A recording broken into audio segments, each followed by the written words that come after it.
What's up, everybody? This is Derek Scull along with Chris German. We are Gatekeeper Media, bringing you the Sedgley Woods March Monthly. It's going to be our first tournament coverage of the 2018 season. Yeah, and we have a round one front nine coverage here. We have the feature card, which is actually the groundskeepers for the Sedgley Woods disc golf course, which is pretty exciting. Yeah. I'm really excited to see how they play in a course that they help to maintain. We're going to be starting on hole 1, par 3 at 201 feet. It's very straightforward. You can see the pin from the tee box, so you just want to keep it right down that line and hopefully park it for a birdie. Yeah, this is one of the easiest holes on the course, so you definitely want to walk away first hole with a birdie here. Looks like Scott just kind of, as he's losing altitude on that disc, just hits that tree with the pink marker. We have Harrison here, the only lefty on the card. Bear with us. This is our first time with our new equipment, so we hope you guys enjoy it. We definitely upped our quality here. So we're very excited to bring this over to you, and it looks like Harrison had a target on you. Yeah, that was aiming right for me. We have JJ Robinson here. He's righty on the card, and looks like it's going to fade a little early, but it looks like it hits these stumps here, and that's going to be able to stop him. Absolutely. It's going to keep him well within range there on his own fairway. And then we have Dylan Crawford here, the last one on the card. It looks like he's the man who has the headphones in at all times. Looks like that's his shtick. I don't know how I would play with music playing in my head the whole time, but if it works for you, it works for you. Yelling for a little late there, but we are playing no OB, so he does go over onto the 6th fairway, but no penalty for a stroke or anything. He's going to be able to putt from there. Just play that lie. So he's running it. He wants to save that birdie, but just could not keep that height on the disc for it to float into the chains. And we have JJ here with an awesome birdie putt. That's a great way to start. Yeah, and you know what? I think we should get a Gatekeeper rewind on that. Yeah, let's do it. All right, guys, so definitely this is like I said, we're upping our production here, so let us know in the comments what you think. We're trying some new stuff. We want to give some really good replays to some of our putts here. And that was a beautiful shot. Scott here for his bird. Just could not get the height on it. Hits basket there. He's going to have to settle for a par there. As Harrison here is going to also try to match JJ and get a birdie, and he does. So we got two guys here getting birdies on the first hole of round 1. Not a bad way to start. Yeah, for sure. And that's a big confidence booster. You definitely want to get that birdie right off hole 1 because you're leading into hole 2 when we get there. It's a challenge. As long as you don't bogey hole 1, I think you're still within your game. Yeah, I definitely agree. So we have Harrison and JJ getting birdies there, both sitting at 1 under. Scott and Dylan are both still sitting at even, getting par. So let's move into hole 2. Tell us about hole 2. Hole 2 is pretty tough. It's going to be straight down there, but you'll see a dogleg right. That dogleg is slightly uphill, so you want to make sure that you keep it level, keep it close to that curve as you can, and a newly fallen tree there even adds to the difficulty, so it's going to have you keep it low on your approach too. A lot of times that's taking a lot out of a lot of people's game, so we'll see how they throw on this. Yeah, this is definitely one of the hardest holes in the course. We go from one of the easiest to one of the hardest. Just the way it's designed, it's really hard to get a birdie. You usually have to settle for a par. Harrison. Yeah, you'll see Harrison is going with that approach. He didn't have quite enough height on it, so it did kind of end abruptly, slid into those logs there at the curve. As JJ's gets a little bit too much height, and his is just going to kind of fade over onto 5's fairway. He's going to have some trees he's going to have to deal with over there. You were able to catch that roughly where it was landing, so that was good. So we have Scott here as he's up. Just late release for him, so he's in a bad spot. That's going to be pretty much just a pitch out so that you have a manageable third shot. Yeah, so he's going to have to be settling for bogey at least here. Dylan goes for the flick roller, surprisingly, and if that just didn't hit that little bump and jump up off the ground, I think that would have made it all the way down there. Yeah, it looks like it redirected it just right into some trees. And there Scott's just pitch out there, so he's going to have another shot for an up. Tries to flick out of that tree line there, and he gets caught up on those logs too. And that's a tough tree line, especially in the summer once the shrubbery starts growing in. This hole can really eat you alive, man. We have JJ here. It looks like it's only 2 of us out there. We were a little far away, but we were able to catch the tail end of that, so we're glad we were able to catch that. Harrison gives himself a nice up and parks it for his par. Yeah, that was a great shot by him, the only lefty on the course. It's definitely a lefty hole, I would say. Scott still has some work to do for his bogey save there. I mean, yeah, he was probably hoping for a little bit more of a skip there, but we've seen him make some stuff before, so we'll see him make it again. Dylan's was really close. He almost ran that for the par save. as JJ's just playing safe golf there, just pitching that out, and he's just going to tap that in. And it looks like he does save that bogey, so he tested himself and he passed. Yeah, it's, especially from the position he's in, you can walk away with a double or even a triple if you really get caught out there. So it's nice to see him just kind of keep his composure and settle with the bogey. And we got Harrison here for his par.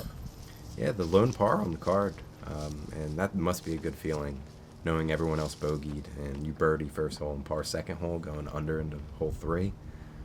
You're sitting in a good spot. You're off to a good start. We got JJ here securing that bogey with his turbo putt. As Dylan's going to tap in his bogey putt as well. Cigarette in the mouth and all. As we basically have Harrison here, the only one with par, sitting at 1 under. It's going to drop JJ to even. Both Scott and Dylan are going to be sitting at +1 now going into hole 3. So tell us about hole 3. I know you like this hole. Yeah, hole 3 is probably my favorite. I typically throw a putter from the blue tee box. It's something that requires a lot of finesse. You don't want it to bounce and roll down the hill. You ideally want to park it in that dirt patch right around that basket. Yeah, it's like a birdie or bogey hole almost. If you roll down that hill, you got to work your way back up, but if you're able to park it, which just a little bit of finesse, you're able to get in there. So Harrison, being the lefty, he's going to take the Anheuser route. It looks like it just holds that line a little tough and then fades on him, so it's going to put him right there at the top of the hill. Going to be looking at a death putt. Yeah, as this is definitely a righty backhand hole as JJ's going in there. There's a little too much power. It's going to skip past the basket. He's going to have to putt back there for his birdie. We have Scott up next. He's righty backhanding this as well. You'll notice that he didn't really wind up very much to do this shot. It's gonna slightly roll after a minor skip, and he's within range there, so he's gonna test himself, and we'll see what he's got. Yeah, and just being such a short hole, you just barely have to throw the disc here, as Dylan does, and he's gonna end up a little closer than those guys, as he has a more manageable birdie putt. Yeah, and you'll notice that being light-handed on this is key. It's Harrison here looking for his birdie, and you can tell he kind of semi-ran that. Wouldn't say that was like a full run, only knowing he was a little soft. JJ doing the same thing, just did not have quite enough height on it, so he's going to be looking at a 3 on this hole. So Scott's going to want to bounce back here, sitting +1 already. So, and a really great birdie. It's going to bring him back down to even after getting a +1 on hole 2. Yeah, let's see if Dylan can follow his footsteps here, also sitting +1, see if he can knock in his birdie. Runs up and there you go. Makes it look so simple, doesn't he? Yeah, it's I need to try the headphone thing. I never tried that before. Just go out there and just have your headphones in and just rock out. And we got JJ with the turbo again. You're going to see him do this a lot when he's within that 5 to 10 foot range. Harrison taps in his par. Hustling over to hole 4. Yeah, so we have Scott and Dylan both getting birdies on that hole, bringing them back to even. Jay parring, still sitting at even, and Harrison with a 1-stroke lead on all of them, sitting at 1 under. I really like hole 4 as well. It's going to be a par 3 again, 231 feet, downhill the whole way. Pretty narrow in the middle of that fairway, so you want to stay more towards the right side of it if you are a righty backhand, so that it just fades nice over to that pin. Yeah, and I would say this hole plays much different in the winter, not having all those shrubs and branches going out there. As Scott tried to take that line, it just never came back for him. He went a little risky and tried to split some trees there. So that tree that Dylan just hit, that's the one that you really want to hug and be directly to the left of that to give yourself the best opportunity for a 2. For sure, and Harrison here being the lefty, looks like his is kind of... You got down there. As long as you really get down there, you're going to have a look for a birdie. I wonder what disc he was throwing there. Yeah, I don't know. Then we have JJ here as he's looking to bounce back. Just going to line that up and hopefully rock it right down the middle. Probably some type of mid-range or putter here. So it was a little hard to see the original flight pattern there, but it is the ideal lane that you want to take. It's going to drop him right there for a tap-in too. Yeah, it was an amazing shot by JJ there. We have Dylan here just trying to pitch up. And great up shot by Dylan. Yeah, if you really need to scramble from your tee shot, that's a great up to have after. And Scott there really ran that, put a lot of power behind that. He was only inches away from the chains there, but it's definitely going to have to putt back for his par now. All right, and Harrison looks like he's compensating a little bit for that lower angle he had earlier in hole 3. He just put a little too much height on it and just did not work for him. Scott's able to save his par there after kind of shooting past the basket. And Harrison's here. He's going to tap in his. And this is part of the Sedgley way here. Basically, you pick up your fellow man's disc. I do think he did apologize to JJ because he did steal JJ's beautiful birdie on camera. Robbed him of the spotlight. Yeah, so JJ's the only one to get the birdie there, as that's going to tie him up with Harrison at 1 under. Both Scott and Dylan both sitting at even. Yeah, do you want to talk about hole 5 here? Yeah, hole 5, there's 2 baskets. We have a raised and a short basket. Primarily, I like to play the raised one. I think it adds more challenge. But the shorter basket here is pretty straightforward. You just go right down this alleyway here. And it's slight dogleg to the left, so it's ideal for a righty backhand. Pretty short overall. It's slight uphill, though. So we have JJ owning the box here for hole 5. He's going to take right down the middle. He's going to fade on him a little quick and tap that tree right there. Yeah, it's unfortunate, but he's at least up there. He's going to at least have a run. Scott's, this is more ideal line that you want to take, and it looks like that log's perfect. It's going to stop his disc. So he's going to have definitely a birdie putt there. Dylan up. Let's see what he has. And being a righty backhand, he's going to probably want to take the similar line to everybody else. He keeps his a little more wide, has a nice gradual really fade, and parks it. Yeah, that was a great shot by Dylan there.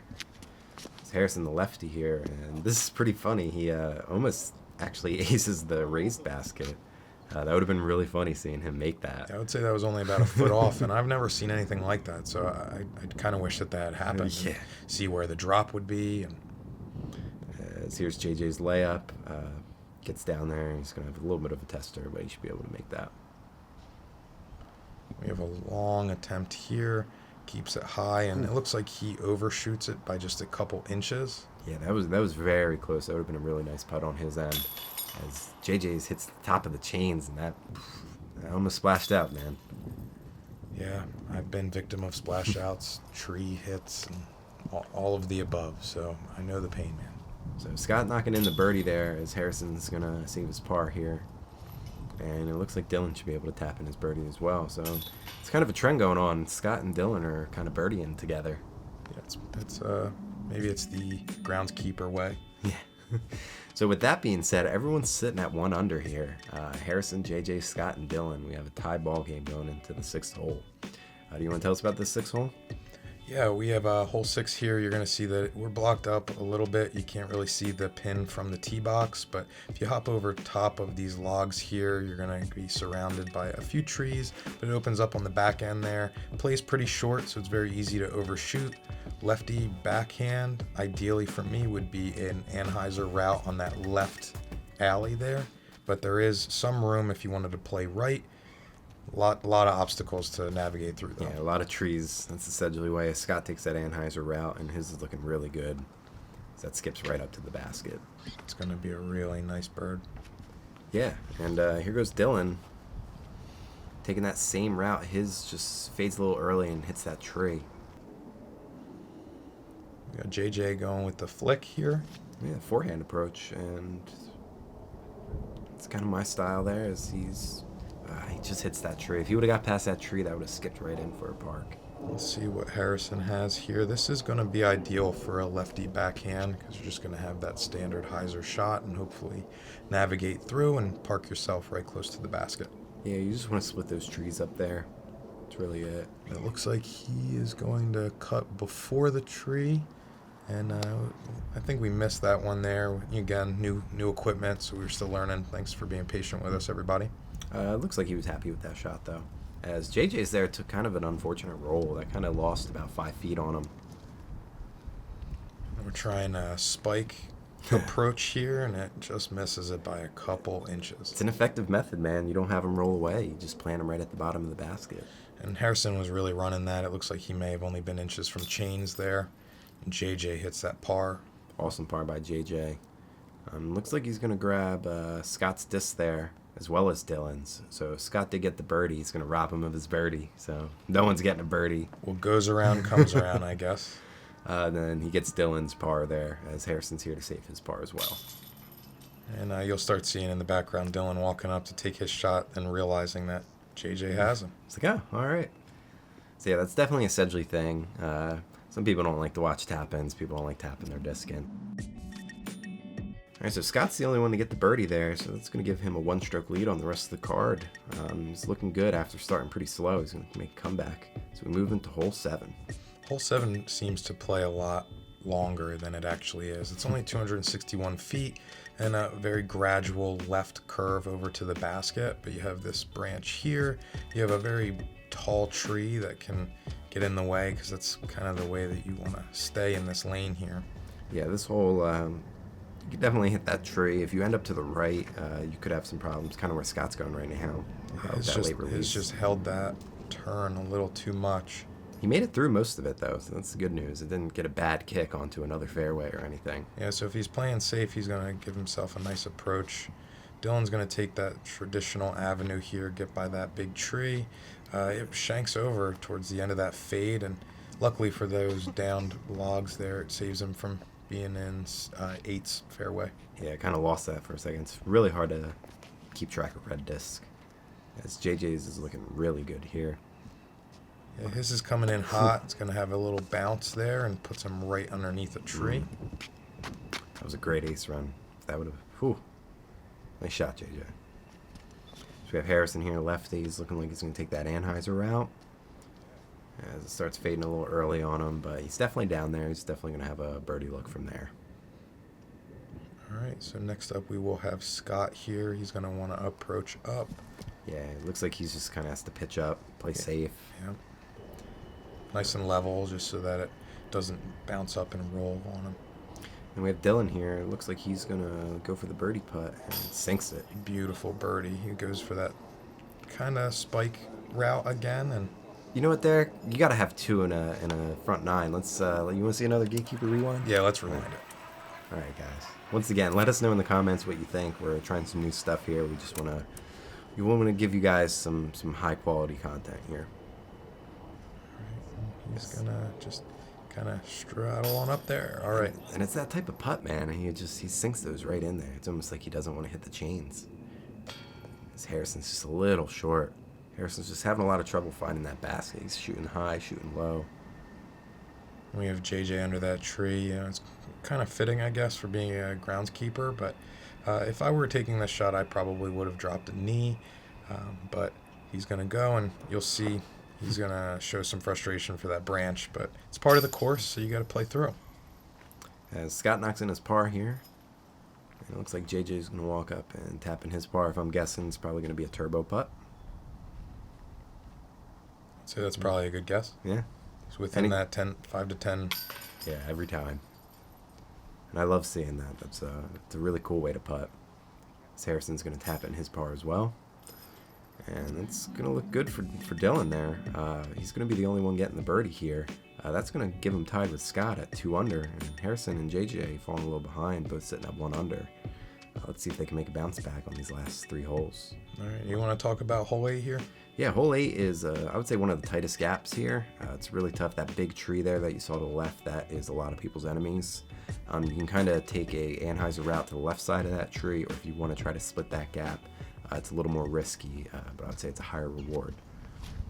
So Dylan takes that Anheuser route. There's a lot that you have to fight through there, too. Yeah, it's a tough hole, and it plays pretty short, so you can definitely overshoot it, kind of like what Dylan just did right there. So we have Scott here. It looks like he's going to take the more traditional up the front, right down the middle.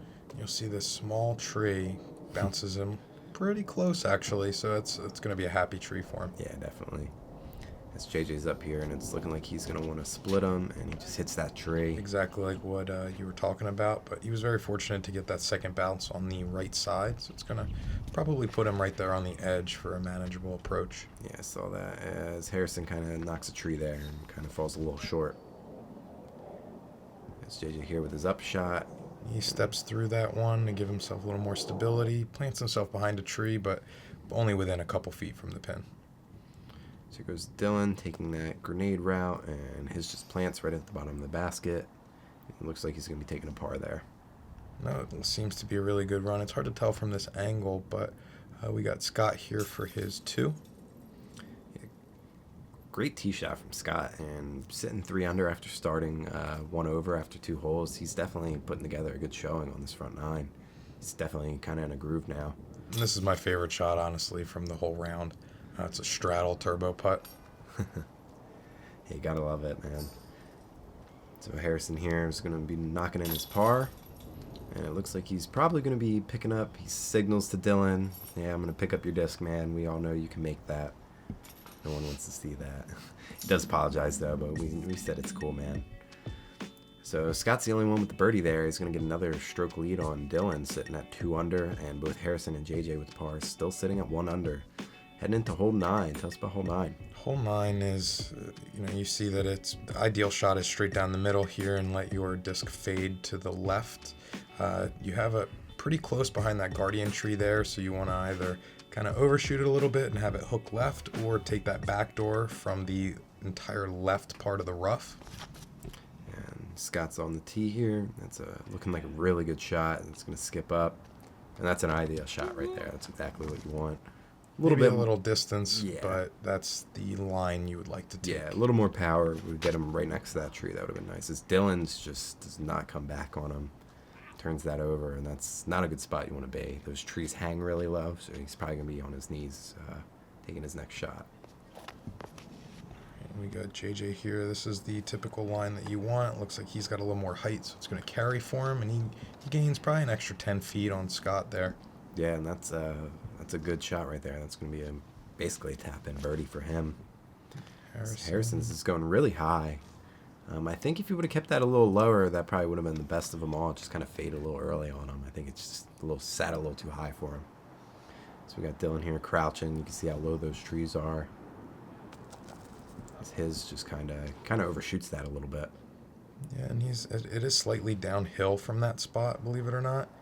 But you have Scott here for his second shot. Let's see what he has, and splash out. Oof. That's really unfortunate. Yeah, man. Not a lot of splash shots in this front 9. But well, it almost looked like another one, but it looks like Harrison's going to be pretty happy for that one. Yeah, and he's going to get that birdie there, and that's a great putt by Harrison, especially to end this front 9.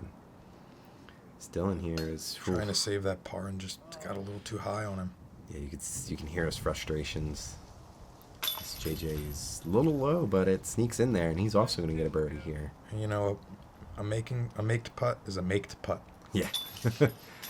You can see Scott just kind of congratulating him as he's going to get his par, and Dylan's going to get a bogey here. So ending the front 9, we have our feature card here. Scott Gay sitting at 3 under. Harrison and JJ both getting birdies, going to put them at 2 under. And Dylan taking that bogey is actually going to put him at 1 under. So thanks a lot, guys. That's our front 9 coverage. Yeah, please stay tuned for the back 9 coverage for the feature card for the Sedgley Woods March Monthly, sponsored by Tonewood Brewing. Make sure to subscribe, guys, and take care.